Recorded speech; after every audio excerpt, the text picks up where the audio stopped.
যাকে নিজের মানি না বলে ফিরিয়ে দিচ্ছি, তুই আমার কথা শুনবে কি করে ভাবলি তুই? শামসুল হালকা হাসে, কিন্তু সেই হাসির আড়ালে কষ্টটা স্পষ্ট। সব ছেলে করেছে। এই প্রশ্নে কাজল খান থমকে যায়। মুহূর্তের জন্য তার মুখের রং বদলে গেলেও দ্রুত নিজেকে সামলে নেয়। আমি এসবের ভিতর নেই। আমায় একদম জড়াবে না। তাহলে খুনের দায়ে জেলে পুড়তে সময় লাগবে না। শামসুল এবার ধীরে ধীরে তার দিকে এগিয়ে আসে। ঘরের বাতাস ভারী হয়ে ওঠে। ছেড়ে দিয়েছো সুন্দরী। নিচু স্বরে বলে সে। আমার কিছু হলে কয়টা জীবন শেষ হবে সেটা তুমি জানো? কাজল খান এবার চোখ শুরু করে তাকায়। তুই কি বলতে চাস? শামসুল কিছুক্ষণ চুপ থাকে, তারপর নিচু স্বরে বলে। জাত অনেক কিছু জানে না। কাজলের বুক কেঁপে ওঠে। কিসের কথা বলছিস তুই? শামসুল এবার রহস্যময় হাসে। এই সত্য এত বছর চাপা পড়ে আছে, সেটা বের করা হলে নির্বাচন মঞ্চে হয়তো শুধু হারজিত হবে না সুন্দরী, রক্ত ঝরবে। কাজল খান এবার সত্যি অস্থির হয়ে পড়ে। শামসুল, ধাঁধা না বলে স্পষ্ট করে বল। শামসুল ধীরে মাথা নাড়ে। সময় এখন আসে নাই। তাহলে এখানে এসেছিস কেন? শামসুল কিছুক্ষণ চুপ থেকে খুব আস্তে বলে। শেষবারের মতো সাবধান করতে। কিসের সাবধান? শামসুল আর কিছু না বলে চলে যেতে নেয়। কাজল খানও বলে উঠে তীর্য কণ্ঠে। আজ সকালে যে ফাইল পাঠিয়েছি সেটা চেক করেছিস তো? ওয়েল, আমি পড়ে শোনাই। আমি শামসুল আজমির চৌধুরী। বাংলাদেশে যত রকম অবৈধ ড্রাগস, অস্ত্র আসে সবকিছু আমার কথায়। 100 কোটি টাকার বাজেট নিয়ে গত 3 মাস কাজ করব ইন্ডিয়া, পাকিস্তান আরো কিছু দেশের সঙ্গে। আমার এই মাল প্রত্যেক ভার্সিটির স্টুডেন্টদের হাতে যাবে, যাবে মাদ্রাসা লাইনের ছাত্রদের হাতে। 3 মাসে আমি তাদের সাথে কাজ করব, তাই এই দলিলে সাইন করছি। সাইন, শামসুল। শামসুল ধীর পায়ে এগিয়ে এসে দাঁড়ালো কাজল খানের একদম সামনে। চোখে তার রাগের আগুন, অথচ ঠোঁটের কোণে সেই পরিচিত বাঁকা হাসি। আমায় ফাঁসিয়েছো মিথ্যার জালে। এসব কাগজে আমি সাইন করিনি। কাজল খান ভ্রু তুলে তাকালো। ঠোঁটে হালকা তাচ্ছিলের হাসির রেখা। আইন শুধু কথা শোনে না, প্রমাণও দেখে শামসুল। আর প্রমাণ আমার হাতেই আছে। শামসুল মুঠো শক্ত করলো। এই দেমাক একদিন মুছে দেবো সুন্দরী। কাজল খান এক পা এগিয়ে এলো। তার চোখ দুটো তখন ধারালো ছুরির মতো তীক্ষ্ণ। হাত বাড়ানোর আগে ভেবে নিস, আগুন ছুতে গেলে হাত পুড়ে যায়। শামসুল নিচু স্বরে হেসে উঠল। তোমার দেমাকি কিভাবে বলো তোর ডার্লিং? কাজল খান এবার শামসুলের শার্টের কলার ঠিক করতে করতে নির্ভীক গলায় বলল। আমায় দমাতে পারবি না, কারণ আমি অন্য মেয়েদের মতো ভয় পাই না শামসুল। আমি কাজল খান। ঝড় এলে মাথা নত করি না, ঝড়ের দিকটাই বদলে দিই। তাই আমায় ভয় দেখিয়ে লস ছাড়া লাভ হবে না তোর। কয়েক সেকেন্ড নীরবতা। শামসুল শুধু তাকিয়ে রইল তার দিকে। এই মেয়েটার চোখে ভয় নেই, আছে শুধু তেজ আর এক অদ্ভুত রহস্য, যা তাকে বারবার কাজল খানের সামনে টেনে আনে। রোষার এক কথা, পরীক্ষা পরীক্ষা করে মাথা খারাপ করে দিচ্ছে অধীর। মাঝখানে 3 দিনের গ্যাপ, এই সুযোগে ঘুরতে না বের হলে নাকি জীবনটাই বৃথা, প্রেম করাটাই বৃথা। তাই সকাল থেকে সে পুরো বাসা মাথায় তুলে রেখেছে। কিন্তু রোষা একবার কিছু মাথায় নিলে সেটা করিয়েই ছাড়ে।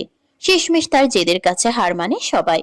গন্তব্য পূর্বাচল, 300 ফিট, একেবারে গ্রামের দিকটায়, নদীর পাড়ে, যেখানে শহরের কোলাহল নেই, আছে কেবল বাতাসের শব্দ আর পানির ঢেউ। সবচেয়ে বেশি অনীহা ছিল হেরার। মেয়েটা মুখ গোমরা করে বসেছিল সোফায়, বারবার বলছিল সে যাবে না। রুষা প্রায় আধা ঘন্টা বুঝিয়ে আদর করে জোর করে শেষমেশ রাজি করিয়েছে, তবুও মুখের বক বকানি বন্ধ হয়নি। ব্যাগের চেইন টানতে টানতে বিরক্ত মুখে বলে ওঠে।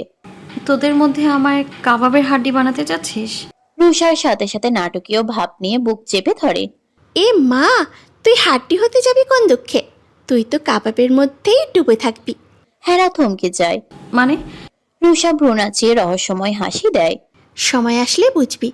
হেরা আর কিছুই বলে না, উল্টো মুখ কুচকে বিড়বিড় করতে লাগলো। এমনি সবসময় ধাঁধার মতো কথা বলে কেন আল্লাহ জানে। অধীর আর সৃজন তখন রেডি হয়ে নিচে নামছিল। দুজনেরই প্ল্যান ছিল নাভানকে একবার বলে যাবে, যদিও তারা প্রায় নিশ্চিত ছিল নাভান আসবে না, কারণ সকাল থেকে নাভান কোনো একটা কাজ নিয়ে ব্যস্ত। কালো শার্টের হাতা গোটাতে গোটাতে রুম থেকে বের হচ্ছিল সে, চোখে মুখে সেই চিরচেনা রাশভারী ভাব। সৃজন গিয়ে সোফার পাশে দাঁড়িয়ে বলে, ভাই, আমরা পূর্বাচল যাচ্ছি, নদীর পাড়ে যাবি? নাভান একবারও তাকালো না, ঘড়িটা হাতে পড়তে পড়তে নির্লিপ্ত স্বরে বলল, তোরা যা, আমার কাজ আছে। অধীর ঠোঁট টিপে হাসলো। ঠিক তখনই সৃজন খুব স্বাভাবিক ভঙ্গিতে বলে ফেলল। হেরাও যাচ্ছি। শব্দটা কানে যেতেই নাভানের হাত থেমে গেল। মাত্র 1 সেকেন্ড, কিন্তু এই 1 সেকেন্ডেই যথেষ্ট ছিল। অধীর আর সৃজন দুজনেই সেটা খেয়াল করলো। নাভান এবার ধীরে ধীরে মুখ তুলে তাকালো। কোথায় বললি? পূর্বাচল নদীর পাড়ে। সৃজনের কথায় কয়েক মুহূর্ত চুপ থেকে গলা পরিষ্কার করে বলল। তোরা যা, আমি কিছুক্ষণ পর আসছি। অধীর সঙ্গে সঙ্গে চোখ বড় বড় করে ফেলে। কি ব্যাপার মামা, কি ভালোবাসা! বনু যাবে বলে তুমিও যাবে? উফ, কি টান! নাভান ব্রুকুচকে তাকায়। What nonsense! নিম্নবিত্ত চিন্তা ভাবনা, ভালোবাসা এটা যায় না আমার সাথে। সৃজন হাসি চেপে অন্যদিকে তাকায়। অধীর তো থামার ছেলে না। ও আচ্ছা, তাহলে সবার সামনে আমার বউ বলে স্লোগান দেওয়া, জোর করে বিয়ে করা, অধিকার ফলানো, এসব কি মানব সেবা ছিল? নাভানের চোয়াল শক্ত হয়ে যায়। আমার এই মিসেল গার্লের প্রতি কোনো কিউরিসিটিও নেই।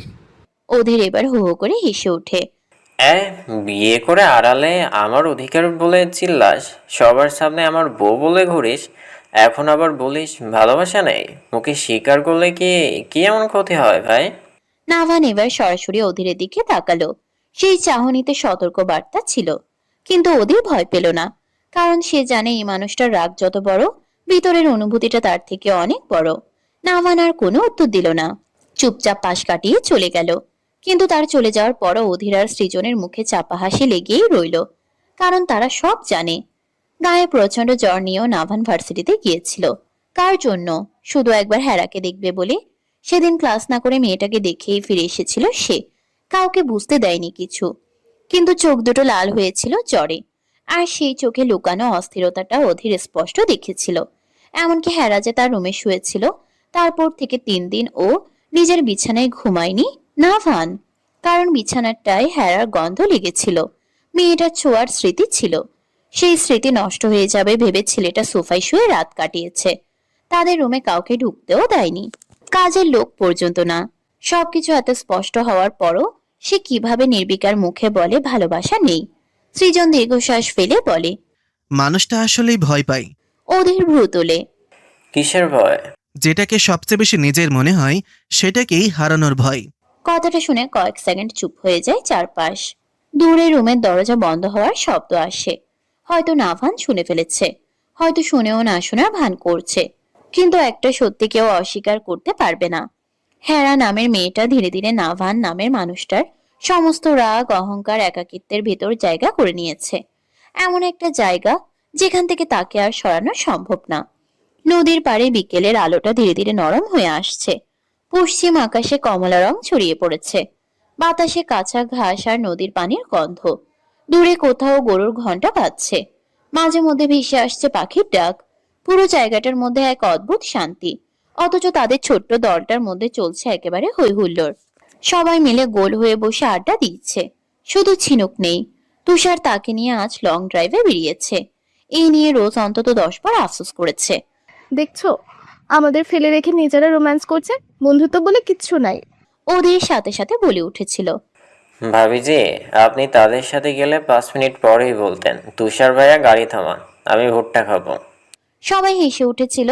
ওদের কখন কি নামে সম্বোধন করে লজ্জায় ফেলে দেয়। একবার বোন তো একবার ভাবি। আসলে এই ছেলেটা সবার হাসির কারণ। তারপরে হঠাৎ রুষা লাফিয়ে দাঁড়িয়ে চিৎকার করে ওঠে। এই, লাইভ টেলিকাস্ট দেখুন, কত সুন্দর ফুল, এনে দিন না প্লিজ। মুহূর্তে সবার দৃষ্টি ঘুরে যায় তার দিকে। রুষা 2 হাত সামনে তুলে রাস্তার পাশের বিশাল কৃষ্ণচূড়া গাছটার দিকে তাকিয়ে আছে। গাছ ভর্তি লাল কমলা ফুল, বাতাসে দুলছে যেন আগুন লেগেছে ডালে ডালে। রুষার চোখ চকচক করছে। ফুলের প্রতি মেয়েটার দুর্বলতা সবাই জানে। সে এমন ভাবে তাকিয়ে আছে যেন ফুলগুলো তাকে নাম ধরে ডাকছে। রুষা, আয়, আমায় তোর হাতে মানাবে, আমায় ছিঁড়ে নিয়ে যা। আয় রুষা, আয়, জলদি আয়। অধীর প্রথমে রুষার দিকে তাকালো, তারপর ধীরে ধীরে গাছটার দিকে। তারপরে তার মুখের রং উধাও। লাল গোলাপি, আমি কিভাবে এত বড় গাছে উঠবো? পরে হাড্ডি গুড্ডি ভেঙে গুঁড়ো গুঁড়ো হয়ে গেলে পরে তুমিই বলবা আমার ল্যাংড়া আতুরা বয়ফ্রেন্ড। রুষা ঠোঁট ফুলিয়ে বলল। উফ, একটা ফুল আনতে বলেছি, মাউন্ট এভারেস্টে উঠতে তো বলি নাই। মাউন্ট এভারেস্ট মনে হয় এর চেয়ে ছোট। অধীর মুখ মলিন করে রাখে। মেয়েটা এক একবার এক এক বায়না করে। যদি পূরণ না করতে পারে তখনই শুরু করে দেয় উপন্যাসের নায়কদের নিয়ে প্যান প্যান। রুষা থামার মেয়ে না। কিছুক্ষণ পরই পাশের একটা ছোট্ট বাগানের দিকে তাকিয়ে আবার চেঁচিয়ে উঠল। ওই দেখুন লাইভ টেলিকাস্ট, গোলাপ ফুল, প্লিজ এনে দিন না, প্লিজ প্লিজ, আর কিচ্ছু চাইবো না। মূল কথা হলো সে ফুল চায়, কিন্তু ফুলটা অধীরের হাত থেকেই চায়। এতেই তার ছটফটে মন শান্ত হয়ে যাবে। অধীর আশেপাশে কোনো ফুলের দোকান নেই। সৃজন নাটকীয় ভঙ্গিতে উঠে দাঁড়ালো। কিরে, লাইভ টেলিকাস্টে ভালোবাসার মানুষের জন্য একটা ফুল কিনে এনে দিতে পারিস না? কি এমন বীরপুরুষ হয়েছিস? অধীর চোখ ছোট ছোট করে তাকালো। সৃজন থামলো না। আমারে বললে এখন পুরো বাগান হাজির করতাম ফুলের সামনে। এত ভাবাভাবির সময় আছে নাকি? মনের মানুষ চেয়েছে তাকে যে করেই হোক দিতে হবে। অধীর বিরক্ত নিয়ে বলে। এই তোমার সাপ্লাই ম্যান, চুপ কর। সৃজনের কথায় রোজ অন্য মনস্ক হয়ে তাকালো তার দিকে। ফুল শব্দটা আজ অনেকদিন পর শুনলো সৃজনের মুখে। নামটা কত মানায় তার মুখে, কিন্তু আজকাল আর ডাকে না সৃজন। তবুও আজ সেই শব্দটা শুনে বুকের ভেতর অদ্ভুত একটা কাঁপন উঠল রোজের। সে দ্রুত চোখ নামিয়ে নিল। সৃজন চাপা হাসে রোজের দিকে তাকিয়ে। এদিকে অধীর বেশ অপমানিত বোধ করছে। সে উঠে দাঁড়িয়ে গলা ছাড়লো। তুই পারিস, আর কেউ পারে না? এমন কি কাজ? এই যাচ্ছি, এই আসছে। লাল গোলাপি, তুমি বসো। তোমার কয়টা ফুল লাগবে বলো? রুষার সাথে সাথে খুশিতে হাত চাপড়ালো। এই তো আমার বীরপুরুষ হিরো। এই হাসি মুখ দেখার জন্য সব করা চাই। অধীর মুগ্ধ হয়ে তাকিয়ে মাথা চুলকিয়ে চলে যায় ফুল আনতে। অধীর যেতেই পিছন থেকে কেউ বলে উঠে সৃজনকে উদ্দেশ্য করে। আমার বোন ওই বড়ই গাছটার দিকে তাকিয়েছিল তখন থেকে। সবাই ঘুরে তাকালো। নাভান দাঁড়িয়ে আছে। কখন এসেছে কেউ টেরই পায়নি। হেরা কেঁপে উঠল প্রায়। লোকটা মানুষের মতো আসে না, হুট করে উদয় হয় ভূতের মতো। তার উপর আজ গলাটাও কেমন ভাঙা ভাঙা। হেরা সত্যি মাঝে মাঝে মনে হয় লোকটা ভূত। নাভান শান্ত গলায় আবার বলল। মনে মনে খেতে ইচ্ছে করছে, কিন্তু লজ্জায় বলতে পারছে না।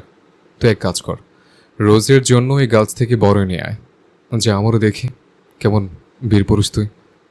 রোজ কাশতে কাশতে প্রায় মরে যাওয়ার অবস্থা। সে তো বড়ই গাছটাই খেয়াল করেনি, কিন্তু নাভানের চোখের দিকে তাকাতেই বুঝলো কিছু গড়বড় করতে যাচ্ছে। সে সঙ্গে সঙ্গে নাটক শুরু করলো। হ্যাঁ হ্যাঁ, আমার খুব ইচ্ছে করছে। ইস, টাসটাসে বড়ই, জিভে জল চলে আসছে রে। হেরা একবার রোজের দিকে তাকায়, একবার নাভানের দিকে। তার মাথায় কিছু ঢুকছে না। এর মধ্যে সে বুঝতেই পারেনি কখন নাভান এসে তার পাশেই বসেছে। মেয়েটা উঠে যেতে চাইলেই নাভান ধীরে সুস্থে তার হাত ধরে ফেললো। হেরা থমকে গেল। চারিদিকে তাকিয়ে নিচু স্বরে বলল। হাত ছাড়ুন। নাভান শুনলই না যেন, বরং আরো শক্ত করে ধরলো। অথচ মুখে একদম স্বাভাবিক ভাব নিয়ে সৃজনের দিকে তাকিয়ে আছে, যেন হেরা বলে কেউ তার পাশে বসেই নেই। হেরার বুকের ভেতর কেমন ধুকপুক করছে। লোকটার স্পর্শটা অদ্ভুত। জোর করেও শান্ত রাগ লাগে, আবার অকারণে ভালোও লাগে। সে চুপচাপ হাত ছাড়ানোর চেষ্টা করতেই নাভান খুব নিচু গলায় বলল। চুপচাপ বসে থাকো। কথাটা আদেশের মতো, তবুও হেরা আর নড়ল না। এদিকে সৃজন কিছুই বুঝতে না পেরে বীরদের উঠে দাঁড়িয়েছে।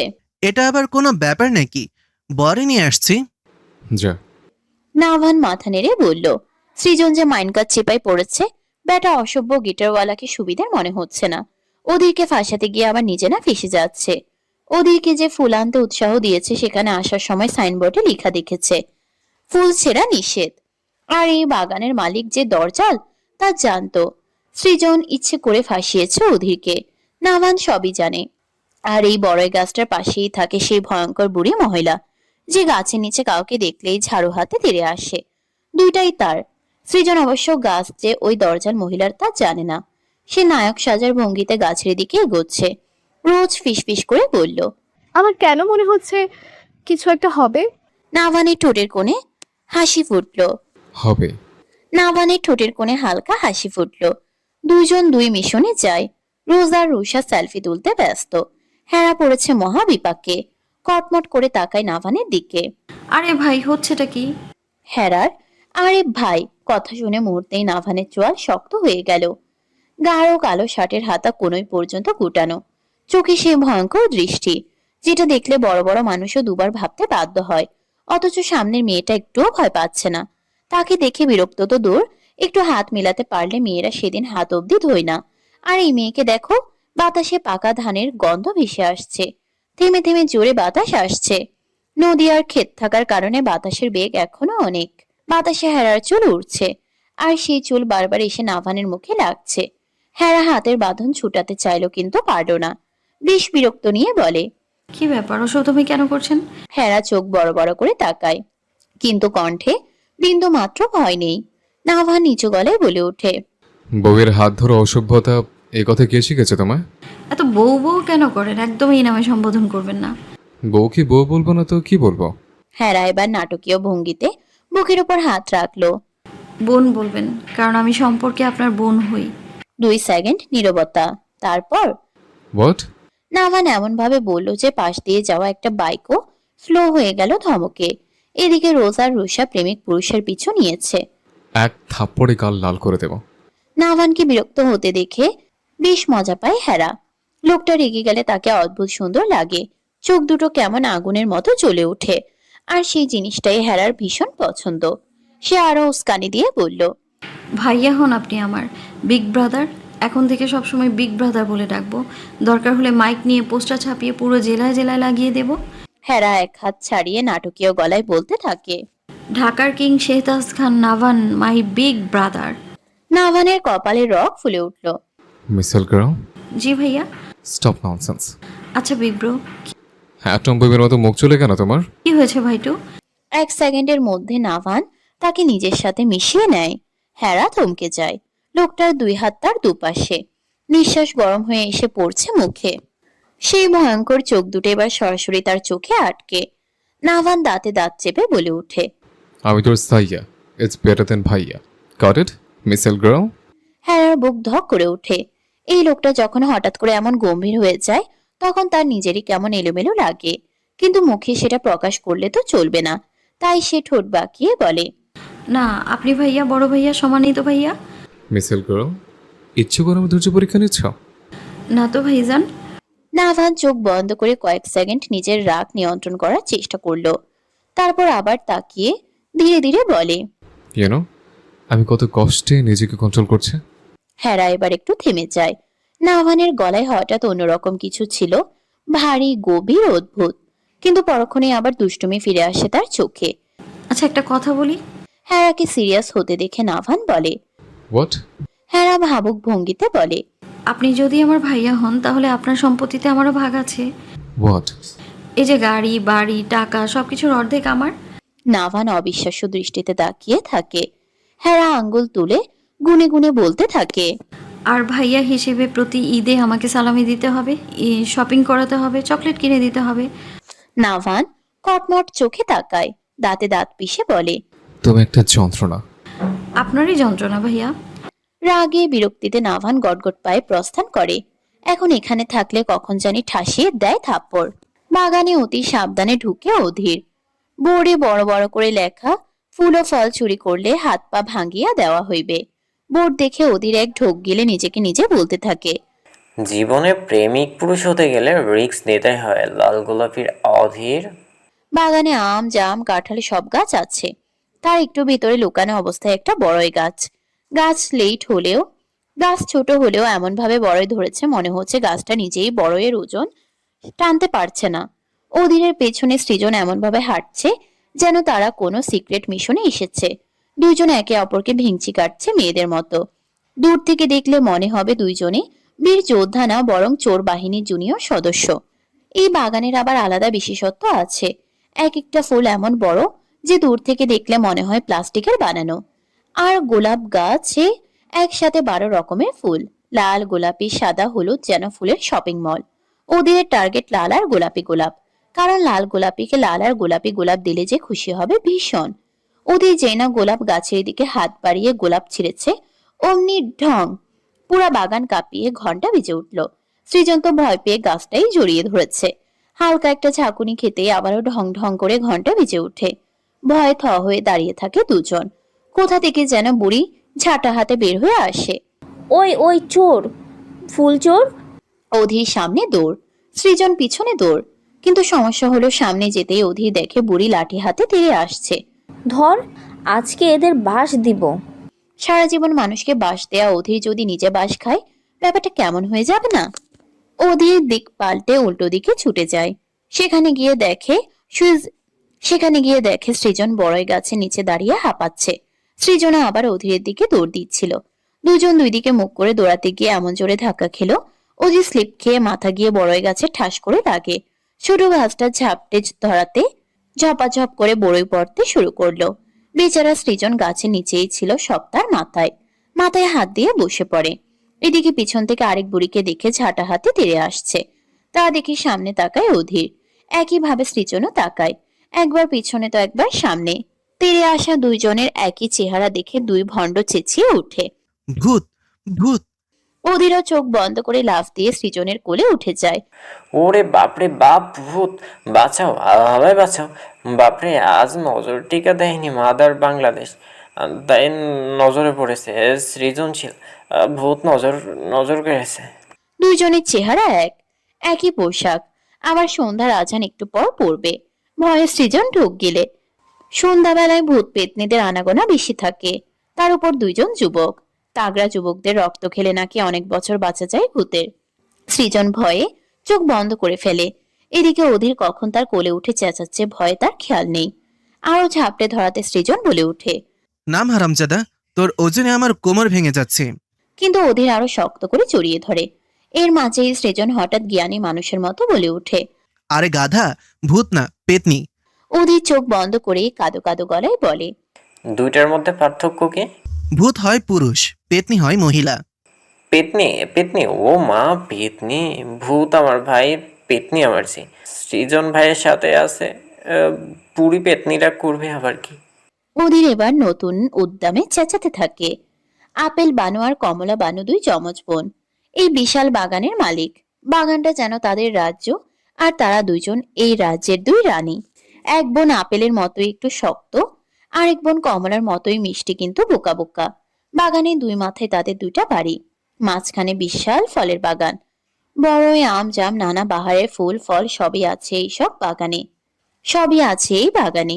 সৃজন আগে থেকেই চিনে, জানে আপেল বানুকে, কিন্তু কমলা বানুকে চিনে না। কিন্তু আজকে হঠাৎ করে দুই যমজ বোনকে দেখে তার বুক ধড়ফড় করে উঠল। আর অধীর তো এমনিতেই ভয়ভীতির মাস্টার, একটু কিছু দেখলেই ইয়া আল্লাহটায় ফিল নেয়। বাঁশ আর ঝাঁটা হাতে আপেল বানু আর কমলা বানু সামনে এসে দাঁড়ালো। ক্ষিপ্ত বাঘিনীর মতো করে বলে ওঠে আপেল বানু। এই নাম কইতাছি কোল থিকা, হারামজাদা! হাতে তখনও ফুল ছিল অধীরের। ঝাপটে ধরাই দেখেনি দুই বোন আপেল ও কমলা। কমলা বানু বলে তার বড় বুবুকে। বুবু সম্বোধন করায় সৃজন চোখ মেলে তাকায়। দুজনকে ভয় ভয়ে দেখে, তারপর পায়ের দিকে নজর দেয়। না, পা তো উল্টো না, ঠিকই আছে। ভূত পেতনিদের পা তো উল্টো থাকে, ছোট থেকে শুনে এসেছে। যাক, এরা তাহলে ভূত পেতনি না। ওদেরকে ফিসফিস করে বলে। এই হারামি, এরা পেতনি না, এরা যমজ দুই বোন। মানে? হ্যাঁ, এখন চোরের তকমা থেকে বাঁচবো কেমন করে বল? ওদের কোল থেকে নেমে ফুল লুকিয়ে সামনে ঘুরে তার কানেও দুই বোনের কথা যায়। বুকে থুতু দিয়ে ঘুরে তাকায় সামনে। অধীর ক্যাবলা কান্ত হেসে বলে। কি বলছো দাদিমা? আমরা চোর হতে যাব কেন? আমাদের দেখে কি তোমাদের চোর মনে হয়? আমরা নিষ্পাপ শিশু। আপেল বানু বলে ওঠে। তা কোন দিক দিয়া তোরা শিশু? তোরা যদি চোর না হোস তাহলে এখানে কি করতাছস হুনি? বিয়ে শাদী করিনি তো, তাই আমরা শিশু।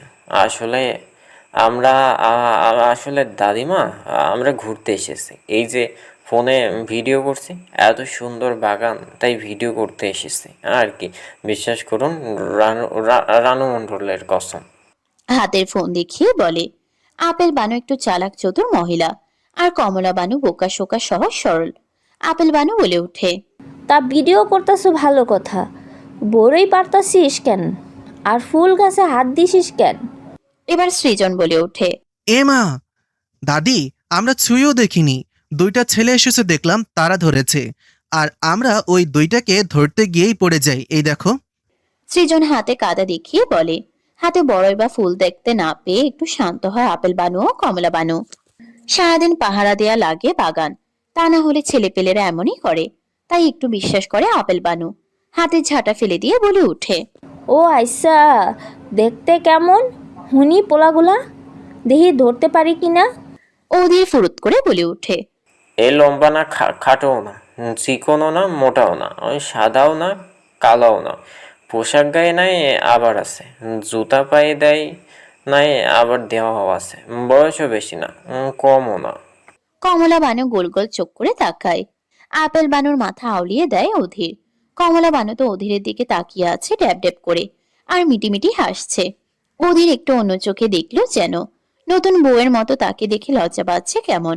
কমলা বানু বলে উঠল। আপেল বানু বোনের দিকে তাকায়। দুই বোনকে নরম হতে দেখে সৃজন একটু ভাবে, বড়ই তো নেওয়া হলো না। সৃজন নাটকীয় স্বরে বলে ওঠে। টসটস আপেল দাদি। আপেল বানু চমকে উঠে সৃজনের দিকে তাকায়। এই হতচ্ছাড়া, তুমি আমার নাম জানো কেমন কইরা? সৃজন ভ্যাবাচেকা খায়। ও তো মজা করে বলেছে। আর দুই বোন এত ফর্সা যে তাদের দেখলে এমন উদ্ভট নাম মাথায় আসবে। অধীর বলে উঠে কমলা বানুর দিকে তাকিয়ে। এটা তাহলে কমলা দাদি? কমলা মাথা নাড়ায়। সৃজন আর অধীর একে অপরের দিকে তাকায়। অধীর হাত বাড়িয়ে গাল টিপার ভঙ্গি করে বলল। তোমরা সত্যি আপেল কমলার মতো। ইস কি সুন্দর টসটসা। হাত কমলা বানুর গালে দেওয়ার আগ মুহূর্তেই সৃজন কনুই দিয়ে গুঁতো মেরে থামায় অধীরকে। ফিসফিস করে বলে। কি করছিস? তোর লাল গোলাপিকে বলে দেব তুই কমলার গালে গালটুস খাইছিলি। অধীর কেসে ওঠে। এই মহিলা 15 বছরের মেয়েদের মতো লজ্জা পাচ্ছে কেন বুঝতে পারছে না। সৃজন বড়াইগুলার দিকে তাকিয়ে বলে। তোর দাদিরা এই গাছকে কে বানিয়েছে? কেন আল্লাহ? কে দুনিয়ায় পাঠাইছে? আল্লাহ। আমরা কার বান্দা? আল্লাহর। আল্লাহ কার? উত্তর করে দুই বোন। আল্লাহ কার? কেন সবার? আল্লাহর জিনিস মানে কার জিনিস? সবার। গাছ আল্লাহর, এই দুনিয়া আল্লাহর, এই ফল আল্লাহর। তাহলে কেউ কিছু নিতে চাইলে ওটাকে পাপ বলে না। কি বলে তা জানি না, কিন্তু সবার হক আছে। আর আমরা সবাইরে খাওয়ালে সোয়াব হইব, বুঝলা? দুই বোন কি বুঝলো কে জানে। আপেল বানু কি যেন ভাবছে। সৃজন আবার বলে। তাহলে আমরা কিছুই বেরোইনি, সোয়াব হবে অনেক। যেহেতু চোরেদের হাত থেকে এতগুলো বড়ই বাঁচাইছি, আমাদেরও তো কিছু হক আছে। সৃজন বড়ই হাতে নিয়ে দুই বোনকে উদ্দেশ্য করে বলে। আচ্ছা আসি তাহলে আমরা। আসসালামু আলাইকুম দাদিরা। আসসালামু আলাইকুম। কমলা বানু?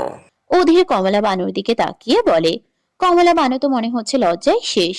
বাগান থেকে বের হতেই সবাইকে হাসতে দেখে সৃজন নাভানের দিকে তাকায়। বেটা মিটিমিটি হাসছে। চোখ দিয়ে যেন দুই বন্ধুর যুদ্ধ হয়েছে। কিছুক্ষণ নাভান তাকিয়ে থাকে, তারপর ভ্রুক্ষেপ না করে পকেটে দুই হাত গুজে চলে যায়। এদিকে অধীরের হাতে ফুল না দেখতে পেয়ে রুষার মুখ কাদো কাদো হয়ে যায়। অধীর রুষাকে আরেক দিকে টেনে নিয়ে যায়। এই ছাড়ুন লাইভ টেলিকাস্ট, আমার ফুল কই? একটা ইচ্ছেও পূরণ করতে পারেন না। অধীর চারিদিকে তাকিয়ে প্যান্টের চেইন খুলতেই রুষার চোখ বড় বড় হয়ে যায়। চেঁচিয়ে ওঠে। আহ, এ কি করছেন? ছি ছি ছি। রুষা চোখ বন্ধ করে ফেলে দু হাত দিয়ে। অধীর প্যান্টের ভিতর থেকে ফুল দুইটা বের করলো। শার্টের পকেট না থাকায় তখন এই বুদ্ধি প্রয়োগ করেছিল। চোরের নাম উপাধি থেকে বেঁচেছে। রুষা আঙ্গুলের ফাঁক দিয়ে দেখে অধীর ফুল বের করছে। মুখ হা হয়ে যায়। অধীর আবুল মার্কা হাসি দিয়ে বলে। এই নাও লাল গোলাপি। আমার লাল গোলাপির জন্য লাল গোলাপি ফুল। ফুলের পাপড়ি একটু নষ্ট হয়ে গেছে, কিন্তু তাও তো এনেছে কত কিছুর বিনিময়ে। ফুল দেখে মন ভালো হয়ে যায় রুষার। কিন্তু কোন জায়গায় রেখেছিল এটা দেখে বলে ওঠে, দাঁতে দাঁত চেপে। রাখুন আপনার ফুল। ওই জায়গায় রাখা ফুল আমি নিব? কিভাবে ভাবছেন? অধীর বেচারা হা হয়ে আছে। ওই জায়গায় মানে কি? তার ওই জায়গাকে এত ছোট করে দেখছে কেন? বরং সবচেয়ে দামি জায়গায় রাখা ছিল বলে এই ফুলের দাম আরো বেড়ে গেছে কয়েক গুণ। কিন্তু এই মেয়েকে কে বুঝাবে? এই মেয়ে কেমন নাকচ করে চলে যাচ্ছে। অধীর পিছু পিছু ছুটলো তার লাল গোলাপের। হাত ধরে বলে ওঠে। তুমি আমার ওই জায়গাকে এত ছোট মনে করছো কেন?